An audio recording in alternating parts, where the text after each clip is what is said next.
Di sebuah kampung kecil bernama Parit Buntar di negeri Perak, satu kejadian kehilangan misteri telah berlaku menggemparkan seluruh komuniti yang tenang itu.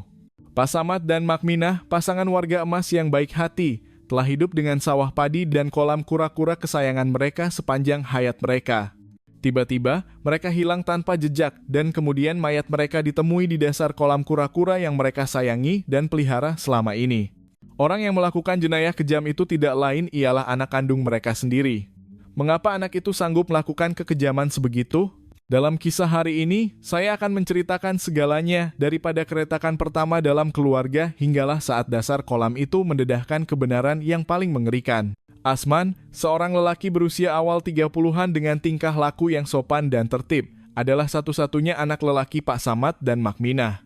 Dia tinggal di sebuah rumah batu bertingkat satu yang kelihatan luas bersama ibu bapaknya dan sekumpulan kura-kura kesayangan yang dikasihi seisi rumah seperti permata di mata mereka. Pagi itu, dia masih memberi makan kura-kura, masih tersenyum dan berbual dengan jiran dengan sopan. Tanpa sesiapapun tahu bahwa di sebalik penampilan seorang anak yang berbakti dan lemah lembut itu, terdapat jiwa yang menyembunyikan jenayah yang menakutkan. Mak Cik Som, seorang jiran yang lalu di hadapan rumah dengan bakul di tangannya penuh dengan sayur-sayuran segar, menyapa Asman. Asman, hari ini Mak Cik tak nampak Pak Samad dan Mak Minah keluar beri makan kura-kura pun? Asman tersenyum lebar, menundukkan kepala dengan sopan. Oh, selamat pagi, Mak Cik Som. Ayah dan emak saya pergi bertapa di sebuah tokong di Bukit Larut, Taiping. Mereka kata mereka akan tinggal di sana selama sebulan untuk menenangkan pikiran dan berdoa untuk keluarga kita, katanya. Dia menunjuk ke arah beg pakaian yang diletakkan di beranda hadapan rumah sambil tersenyum lembut. Saya baru saja mengemas barang-barang mereka pagi ini. Emak masih berpesan kepada saya untuk menjaga kura-kura dengan baik.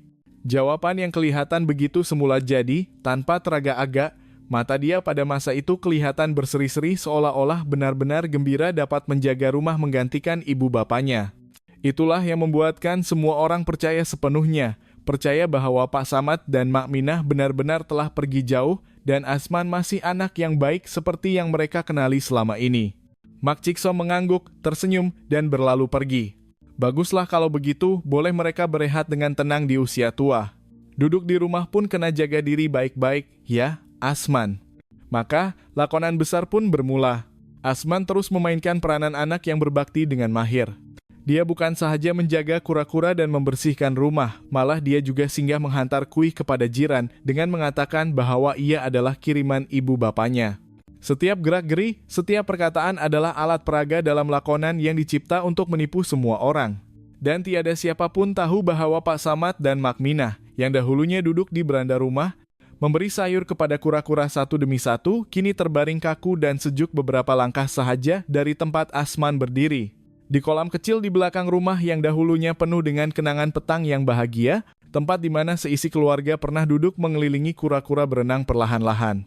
Kini, ia telah menjadi satu-satunya saksi kepada jenayah yang tidak berperi kemanusiaan. Jenayah itu bermula dengan pembohongan yang sempurna, dan seperti semua drama di dunia ini, tidak kira betapa baiknya persediaan, lambat laun keretakan pertama pasti akan muncul. Jika jiran hanya melihat luaran, ahli keluarga pula melihat apa yang tidak dapat disembunyikan oleh orang yang berpura-pura. Noraini, adik kandung Pak Samad, seorang wanita yang berterus terang dan tegas. Beberapa hari yang lalu, dia tidak dapat menghubungi abang dan kakak iparnya melalui telepon. Hatinya membara, pagi ini dia bergegas menaiki kereta dari daerah lain tanpa sempat bersarapan.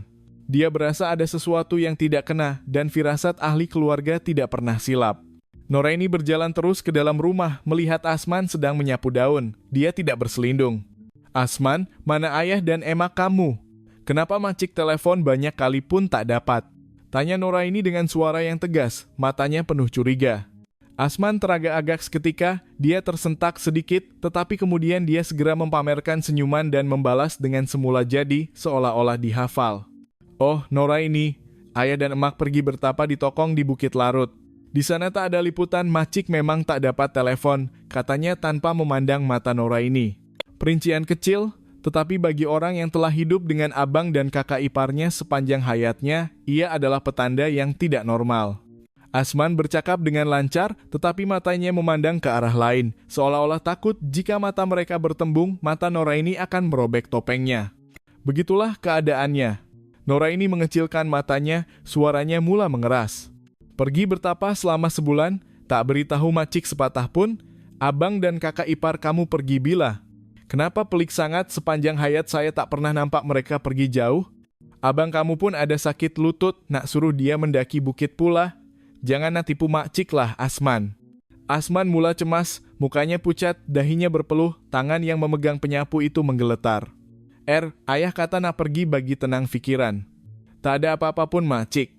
Itulah keretakan pertama dalam lakonannya. Azman, yang biasa berbohong kepada orang luar, kini berhadapan dengan orang yang paling mengenali ibu bapanya. Noraini tahu bahwa abang dan kakak iparnya adalah orang yang berhati-hati, tidak pernah pergi jauh tanpa memberitahu. Lebih-lebih lagi, Pak Samad menghidap sakit lutut selama bertahun-tahun, mahu naik ke bukit yang tinggi. Mendengar pun tidak masuk akal. Noraini mencelah, kali ini lebih tegas, hampir seperti satu arahan. Tak payah banyak cakap, minggu lepas kakak ipar kamu telepon makcik, menangis pasal kamu nak jual tanah untuk guna duit tuh. Tiba-tiba abang dan kakak ipar kamu hilang? Kamu cakap macam ni memang tak masuk akal. Macik cakap terus terang, kalau Macik tak dapat telepon mereka sekarang, Macik akan buat laporan polis. Asman menjadi pucat lesi. Dia menghulurkan tangan coba memegang lengan Noraini, mulutnya tergagap-gagap. Makcik, sekejap dulu.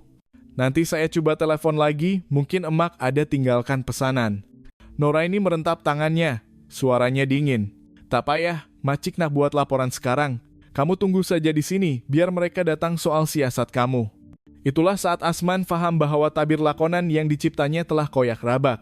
Noraini tidak seperti Makcik Som yang mudah terpedaya dengan kata-kata manis.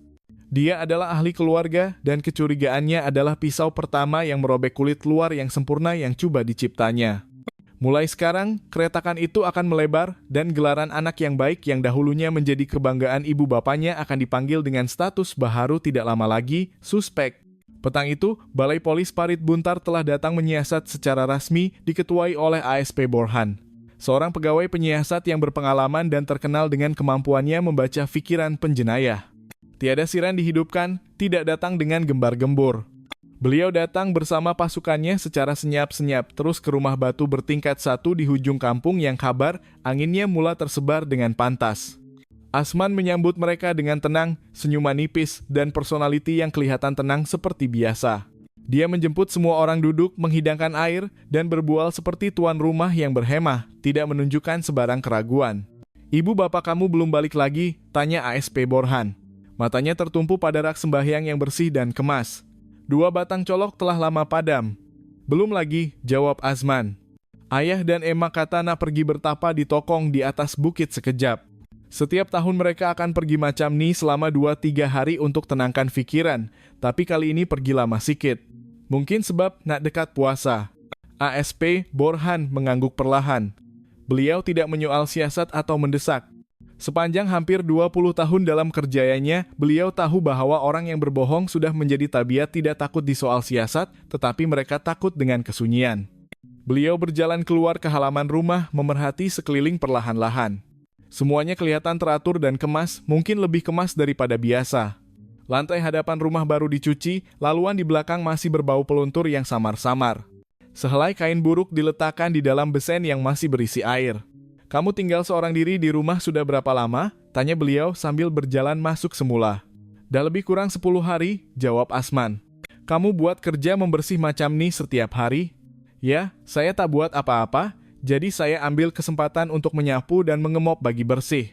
Asman menjawab tanpa teragak-agak, tetapi matanya sedikit bergetar. Getaran yang sangat halus sehingga orang biasa mungkin tidak perasan. Tetapi bagi As Borhan, itu adalah petanda pertama. Beliau tidak bertanya lebih lanjut, tetapi berjalan ke belakang rumah. Semasa berjalan melewati singki, beliau terhenti seketika. Terdapat kesan calar yang panjang dari tangga belakang rumah hingga hampir ke tepi kolam. Ia kelihatan seperti kesan seretan barang berat. Walaupun telah digosok dengan baik, lantai simen masih meninggalkan kesan warna yang berbeza. Beliau menunduk melihat tanpa berkata apa-apa, hanya menggunakan kakinya untuk mengukur jalan secara senyap-senyap. Pada masa itu, Asman masih berdiri di beranda, matanya memandang ke arah kolam kura-kura. Tetapi pandangan curi ke arah ASP Borhan sewaktu beliau menunduk tidak dapat mengelak daripada pandangan orang yang biasa dengan penipuan. Beliau berjalan kembali ke arah Asman dan berkata dengan nada yang lembut, "Minggu lepas, jiran kata dengar bunyi pergaduhan yang kuat dari dalam rumah tentang tanah. Kamu boleh ceritakan butirannya?" Asman berdiri tegak dan menjawab hampir serta-merta, "Oh, tak ada apa-apa sangat pun. Mungkin sebab ayah saya dah tua jadi emosi dia panas baran. Saya cuma cadangkan kalau kita jual tanah belakang rumah tuh boleh kurangkan beban, tapi ayah dan emak tak setuju, jadi mereka marahkan saya 2-3 patah, lepas tuh tak ada apa-apa." Masih dengan cara bercakap yang sama, tenang dan lancar, tetapi kali ini tidak ada mengelak pandangan lagi. Dia memandang terus ke arah ASP Borhan, terlalu terus seolah-olah coba mengesahkan bahwa dia tidak takut. Tetapi ketidaktakutan itulah yang tidak semula jadi. Orang yang tidak bersalah biasanya keliru apabila di soal siasat, akan teragak-agak apabila berasa disiaki.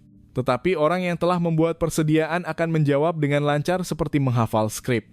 Bagi ASP Borhan yang telah mengendalikan kes anak bunuh bapa, suami bunuh istri berkali-kali, beliau tahu bahwa kelancaran dalam pertuturan biasanya adalah lapisan plastik yang menutup keretakan dalam jiwa. Pada masa itu beliau belum membuat kesimpulan apa-apa, tetapi beliau berhenti berdiri di hadapan kolam kura-kura untuk masa yang lama. Kura-kura berenang perlahan-lahan. Ada yang berkumpul di satu sudut kolam. Di situ kelihatan lebih keruh daripada bahagian lain. Permukaan air tenang dan bertakung sehingga menimbulkan rasa tidak selesa. Dalam hatinya, satu firasat telah terbentuk, bukan daripada bukti, bukan daripada alasan, tetapi daripada naluri orang yang biasa dengan cara manusia coba menyembunyikan jenayah. Beliau tidak berkata apa-apa pada masa itu, tetapi sejak saat itu, kolam kura-kura di belakang rumah bukan lagi sekadar kolam haiwan peliharaan yang cantik. Ia telah menjadi pusat kecurigaan, satu kesunyian yang menakutkan yang menunggu untuk didedahkan. Keesokan harinya pasukan penyiasat mula memberi lebih perhatian kepada kawasan belakang rumah. ASP Borhan mengarahkan pemeriksaan semula semua laluan dari pintu belakang ke kolam kura-kura, mengukur jarak dari beranda ke tepi kolam dengan teliti, dan memeriksa dinding tiang rumah di bawah atap yang biasanya diabaikan oleh orang. Tidak ditemui kesan darah, tiada kesan pencerobohan, semuanya terlalu bersih. ASP Borhan berjalan ke tepi kolam perlahan-lahan. Beliau tidak banyak berkata, hanya menggunakan batang besi panjang untuk mengacau air di sudut barat laut, di mana kura-kura cenderung berkumpul lebih daripada biasa dalam beberapa hari kebelakangan ini. Seorang pegawai penyiasat muda melihatnya lalu bertanya kepada orang yang paling tua di kampung itu, Pak Mail, yang pernah membantu Pak Samad membuat kolam kura-kura bertahun-tahun yang lalu. Biasanya, kura-kura ini pernah berkumpul di satu sudut macam nita, Pak Mail. Pak Mail berkerut. Tak pernah. Dulu mereka berenang merata-rata. Kura-kura ni jinak, siapa bagi makanan, mereka datang cari. Tapi 2-3 hari ini saya perasan mereka asyik berkumpul di sudut tu saja, arah barat tuh. Yang peliknya air kat situ tak tahu kenapa keruh memanjang. Kadang-kadang ada bau busuk macam lumpur repot. Saya ingatkan mereka gali apa-apa kat bawah tuh. Pegawai lain mencatat butiran itu. Muka semua orang mula tegang. Petang itu, seorang pegawai muda ditugaskan menukar air di dalam kolam atas permintaan Asman karena dia merungut air itu mungkin dah rosak. Apabila pegawai itu menggunakan baldi untuk mencedok air, buih mula naik dari bahagian yang dalam. Buih kecil yang naik bersama bau tengik yang datang sekejap kemudian hilang. Dia berhenti dan melaporkan kepada ketua pasukan. Mesyuarat diadakan serta-merta. Saya syak ada sesuatu yang mereput di bawah, kata seorang pegawai perlahan. Mungkin bangkai binatang, cadang seorang lagi. Tetapi tindak balas kura-kura dan fenomena air keruh yang berpanjangan kelihatan tidak normal. ASP Borhan mencatat setiap butiran secara senyap-senyap. Beliau tidak menyatakan apa-apa pendapat pada masa itu. Tetapi sebaik sahaja berjalan masuk semula ke dalam rumah untuk mendapatkan maklumat lanjut daripada Asman. Matanya tertumpu pada wajah pemuda yang sedang duduk bersandar di kerusi, memandang melalui tingkap ke arah kolam kura-kura. Asman tidak berkata apa-apa, wajahnya sugul, tetapi kedua-dua belah tangannya saling menggenggam erat, ibu jari berputar-putar di belakang tangan kiri tanpa henti, satu gerak-geri yang tidak terkawal yang akan muncul hanya apabila keadaan mental berada dalam tekanan yang melampau. ASP Borhan bertanya perlahan, "Kamu beri makan kura-kura selalu?" Asman mengangguk. "Ya, setiap hari pagi dan petang. Ayah dan emak saya berpesan baik-baik, kura-kura ni kegembiraan mereka. Kamu tahu kenapa air dalam kolam tuh keruh selalu dalam beberapa hari ini?" Asman mengangkat muka, kejutan terlintas di matanya sebelum mengelak. Mungkin sebab cuaca. Hanya jawaban yang ringkas, tetapi rentak nafasnya berubah dengan jelas. Pasukan penyiasat membuat keputusan untuk meminta pandangan daripada pakar haiwan akuatik. Pencerah dari Universiti Pertanian telah dijemput untuk memeriksa sampel air. Selepas pemeriksaan ringkas, beliau berkata, kalau tak ada bangkai binatang besar yang merepot di bawah, air dalam kolam tak akan keruh macam ni. Lebih-lebih lagi buih udara yang naik bertitik-titik berterusan tuh sangat tak normal. Malam itu, arahan untuk mengepam air keluar dari kolam telah diluluskan. Asman berdiam diri sepanjang mesyuarat, tidak membantah, tidak bersetuju. Wajahnya tidak bermaya, matanya cengkung, bibirnya diketap rapat, kedua-dua belah tangannya menggenggam seluar ketat-ketat. Itu bukan lagi tingkah laku orang yang sedang menyembunyikan sesuatu, tetapi tingkah laku orang yang tahu apa akan berlaku tetapi tidak dapat menghalangnya lagi. Asman adalah satu-satunya anak lelaki dalam keluarga. Sejak kecil, dia telah diangkat sebagai satu-satunya kebanggaan Pak Samad dan Mak Minah. Tiada siapapun di kampung ini yang tidak tahu bahwa Pak Samad pernah mengarang pantun dan menerbitkannya di akhbar menceritakan tentang anaknya pergi ke sekolah seolah-olah menceritakan tentang seorang wira. Mak Minah pula akan sentiasa membawa gambar anaknya di dalam dompet. Siapa tanya, mesti dia keluarkan nak banggakan. Banggakan dengan keputusan peperiksaan, banggakan guru kelas. Asman memang pandai.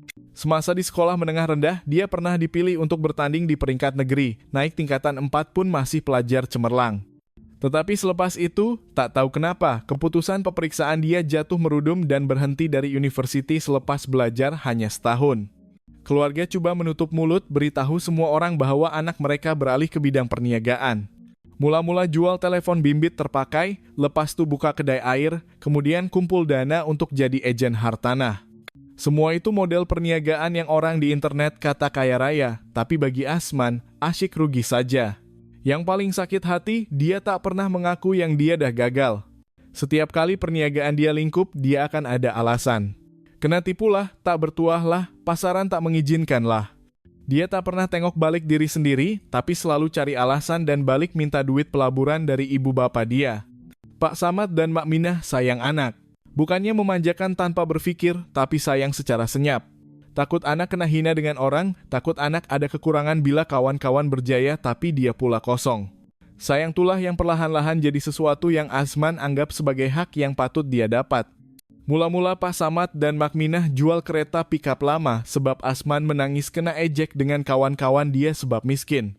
Lepas itu Pak Samad dan Mak Minah sanggup jual tanah sawah, kata supaya anak mereka boleh pusing buat perniagaan. Lepas itu ada lagi dan lagi. Kali ketiga bila Asman terjerat dengan hutang judi dalam talian, Mak Minah menangis, Pak Samad marah sangat, membebel, tapi akhirnya tetap keluarkan duit.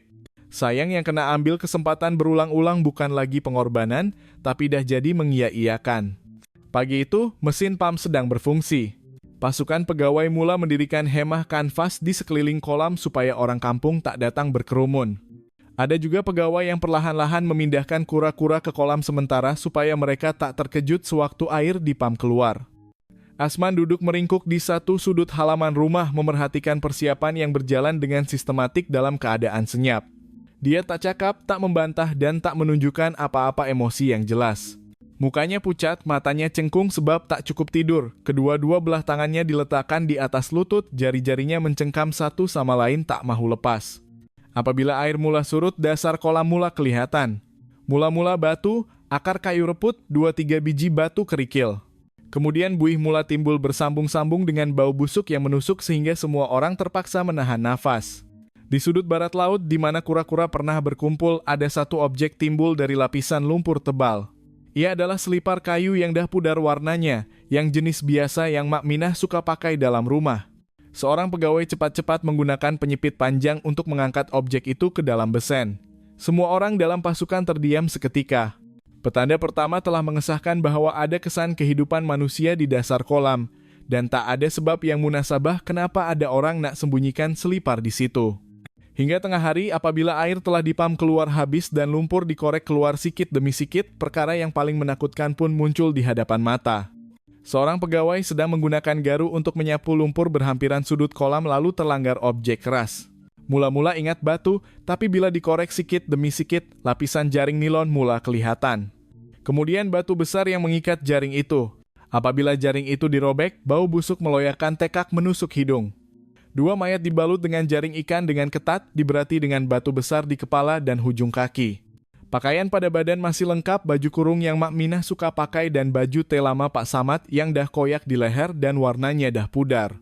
Mayat dalam keadaan reput yang teruk, tetapi ciri-ciri khusus seperti gaya rambut, gigi dan bentuk badan semua sepadan dengan maklumat yang diberikan oleh saudara Mara. Tiada siapapun berkata apa-apa. Tiada siapapun berani memandang muka Asman pada masa itu. Tetapi semua orang tahu bahwa kebenaran telah timbul. Tiada siapapun boleh menimbusnya di bawah lumpur lagi. Asman tidak menunjukkan sebarang reaksi serta-merta. Dia memandang ke arah kolam kura-kura dengan mata yang kosong. Apabila kanvas dipasang untuk menutup tempat kejadian dan mayat ibu bapaknya dibawa dengan kereta untuk dihantar ke bilik mayat, dia baru mula menggigil. Bukan sebab sejuk, tetapi sebab pada saat itu semua lakonan, semua drama, semua pengiraan telah musnah. Dia berpaling, tak berani nak tengok, tetapi telinganya masih dapat mendengar bisikan dari orang kampung yang berkerumun di luar. Patutlah kura-kura tu berkumpul di satu sudut saja, rupanya sebab nih. Pak Samad dan Mak Minah sayang dia sangat, tapi dia sanggup buat macam tuh. Mungkin apa yang menghantuinya bukan ditangkap, bukan pandangan benci dari orang sekeliling, tetapi kura-kura, makhluk dunia yang jinak yang dahulunya disayangi dan dipelihara ibu bapaknya seperti darah daging, telah membawa orang kepada kebenaran. Kebenaran itu tak perlu sesiapapun cerita, tak perlu sesiapapun mengaku. Ia meresap ke dalam lumpur, meresap ke dalam air, meresap jauh ke dasar kolam, dan timbul pada masa dan tempat yang betul. Seolah-olah bumi itu sendiri tak mampu menanggung jenayah seperti ini. Sejak saat itu, semuanya mula berubah arah. Tiada siapapun percaya cerita bertapa lagi. Tiada siapapun panggil Asman anak yang baik lagi.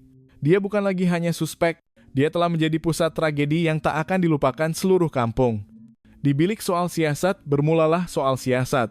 Asman dibawa masuk ke dalam bilik dengan muka yang kosong, tak membantah dan tak mengelak. Dia duduk di atas kerusi, matanya tak memandang sesiapa. Belakangnya tak bersandar, kedua-dua belah tangannya diletakkan di atas riba, tetapi digenggam ketat seolah-olah nak menghancurkan diri sendiri. Mula-mula Asman berdiam diri apabila ditanya tentang dua mayat di dasar kolam. Dia hanya menggelengkan kepala, mulutnya diketap rapat. Setiap soalan seolah-olah tenggelam dalam kehampaan, tiada emosi, tiada respons. Hinggalah pegawai penyiasat membawa selipar kayu bersama gambar baju teh koyak Pak Samad, barang bukti yang dikumpul dari tempat kejadian, dan diletakkan di hadapannya, barulah dia mula menggigil.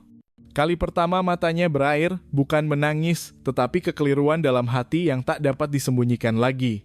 Kenapa? Tanya pegawai penyiasat terus terang. Kenapa sanggup buat macam ni kepada orang yang melahirkan kamu?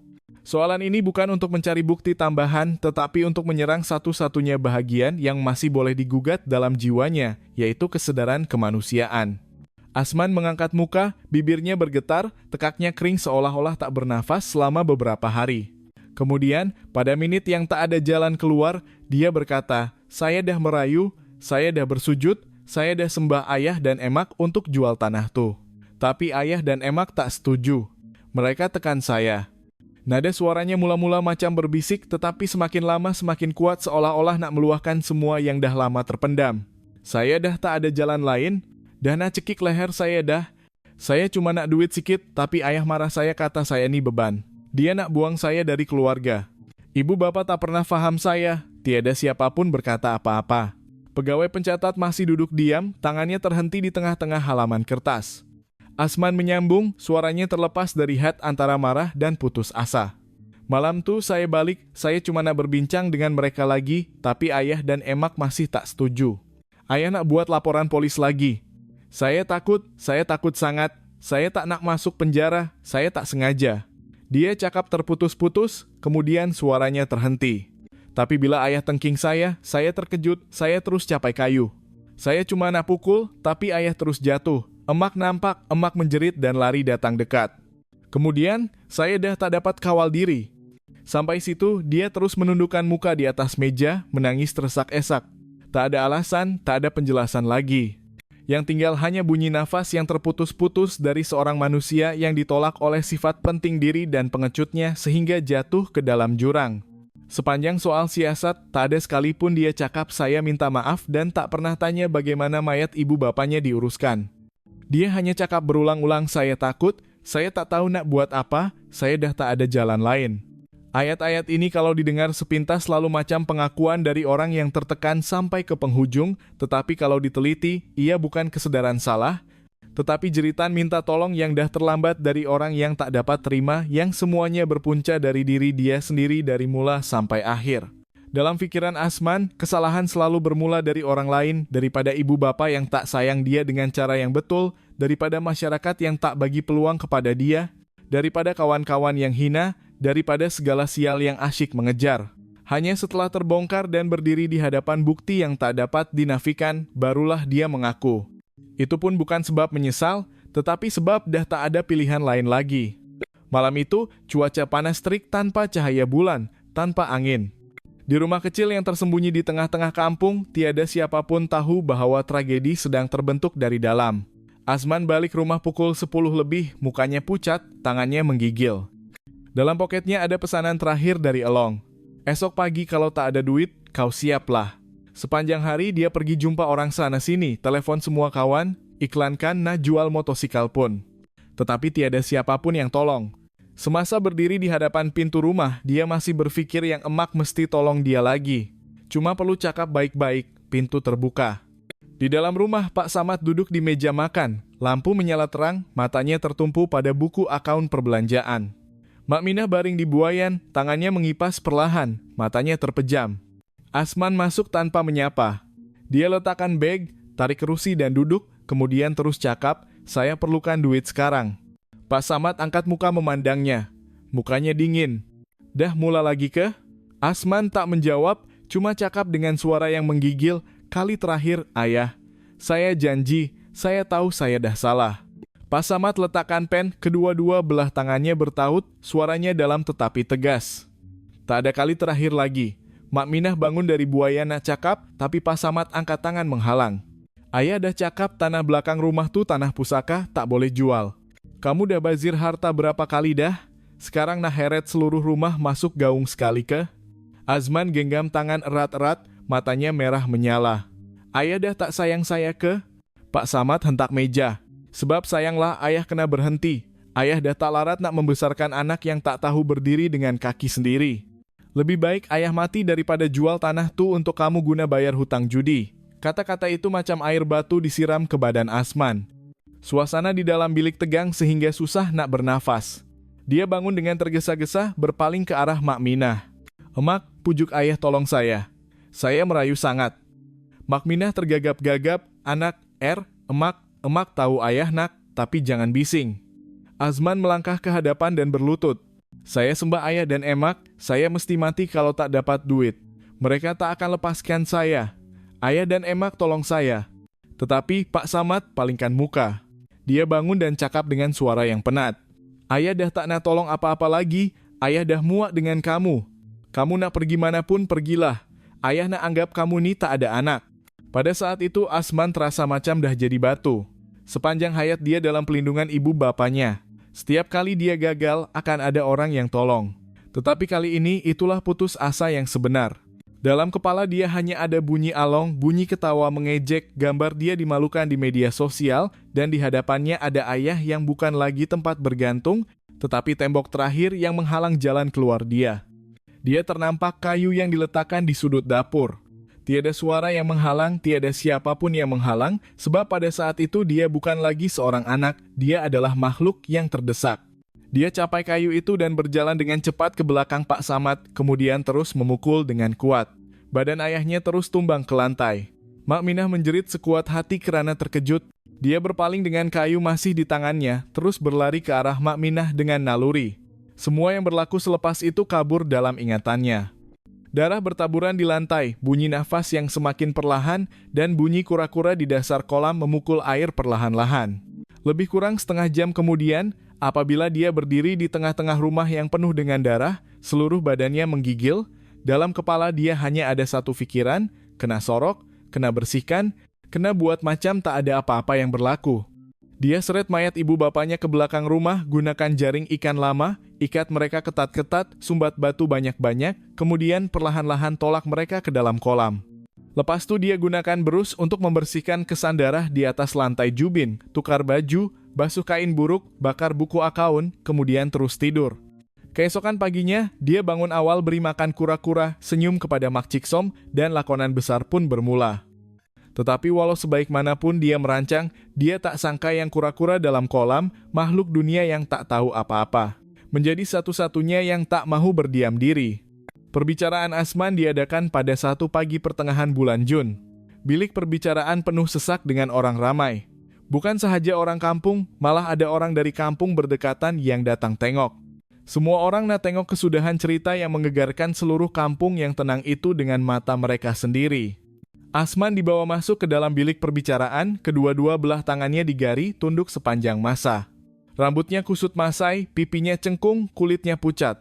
Orang yang dahulunya menjadi kebanggaan Pak Samad dan Mak Minah kini berdiri di dalam kandang tertuduh. Dia membisu seperti bayang-bayang. Apabila pegawai mahkamah membacakan pertuduhan, tiada siapapun di dalam bilik yang bergerak. Suara yang dibaca dengan lancar itu, setiap perkataan, setiap ayat, macam pisau yang menghiris hati orang yang masih percaya pada ikatan keluarga. Seluruh proses kejadian, keterangan, barang bukti, hasil bedah siasat, semua saling menyokong. Asman tak menafikan pertuduhan, tetapi dia juga tak minta dikurangkan hukuman. Dia berdiri diam tak bergerak seolah-olah dah menyerahkan nasibnya kepada keputusan masyarakat. Nora ini, adik Pak Samad, duduk di barisan hadapan sepanjang perbicaraan. Dia tak menangis langsung, walau setitik air mata pun tak keluar. Mukanya dingin macam batu, tetapi kedua-dua belah tangannya menggeletar tak berhenti. Apabila dipanggil memberi keterangan sebagai saksi, dia hanya berkata satu ayat, "Saya tak sangka darah daging boleh bunuh sebab tak dapat duit." Kemudian dia berpaling dan memandang Asman terus. Matanya tak ada benci, tak ada sakit hati, yang tinggal hanya kekosongan dan putus asa, seolah-olah memandang orang yang dah lama meninggal. Semasa peringkat penghakiman, seluruh bilik terdiam. Panel hakim berpendapat bahwa tindakan tertuduh adalah tindakan yang kejam dilakukan terhadap ibu bapa yang melahirkan dan membesarkannya. Bukan sahaja tak menunjukkan rasa bersalah, malah mencipta cerita yang rumit untuk melindungi jenayahnya. Kesalahan membunuh ibu bapa dengan niat mengikut Section 302 Kanun Keseksaan membawa hukuman mati mandatori. Apabila hukuman diumumkan, tiada tepukan, tiada makian. Yang ada hanya kesunyian, kesunyian yang dingin yang berpanjangan macam gegaran selepas ribut besar. Asman sendiri pun tak menunjukkan sebarang reaksi. Dia tak menangis, tak meratap, tak meroyan macam tertuduh lain. Dia hanya menundukkan muka dan menghela nafas perlahan seolah-olah melepaskan sesuatu yang lebih berat daripada nyawa. Selepas perbicaraan, rumah batu yang luas yang pernah diduduki Pak Samad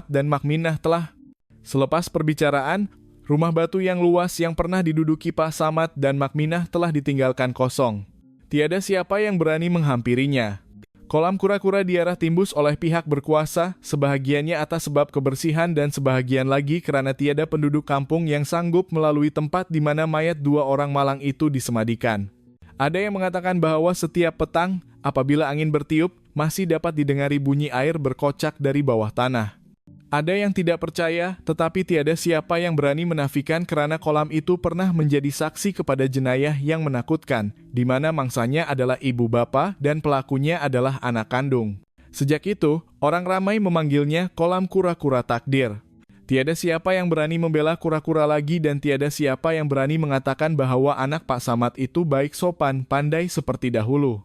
Yang tinggal hanyalah pengajaran yang diceritakan dari mulut ke mulut di kampung kecil itu bahwa kasih sayang yang salah cara tidak menjadikan seseorang itu lebih baik, malah mungkin mengubahnya menjadi syaitan, bahwa ada anak-anak yang semakin diberi, semakin hilang sifat kemanusiaan mereka, dan bahwa ada hukuman yang tidak perlu menunggu keputusan mahkamah karena seluruh kampung telah menghukumnya dalam hati mereka sejak malam kolam itu mengeluarkan buih-buih udara nafas terakhir.